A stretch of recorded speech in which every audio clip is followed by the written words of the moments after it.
আসসালামু আলাইকুম সুপ্রিয় দেশবাসী। গত ৩০ বছরের মধ্যে এই সর্বপ্রথম বাংলাদেশের কোনো নির্বাচিত প্রতিনিধির সাথে আমেরিকার প্রেসিডেন্ট জো বাইডেনের সাথে দ্বিপাক্ষিক বৈঠক হতে চলেছে জাতিসংঘে। সে হচ্ছে বাংলাদেশের গণ অভ্যুত্থানের নির্বাচিত প্রতিনিধি বা প্রধানমন্ত্রী বা প্রেসিডেন্ট যেই বলেন, ডক্টর ইউনূস।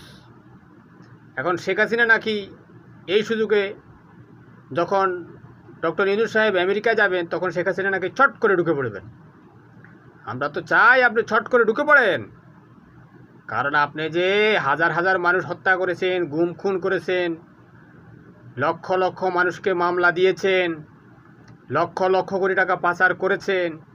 আসেন, আপনি তো মেরেই চলেছেন এই দেশের মানুষকে, কিন্তু আপনার সেই মারার পুলিশ লীগও পালিয়ে গেল। আপনার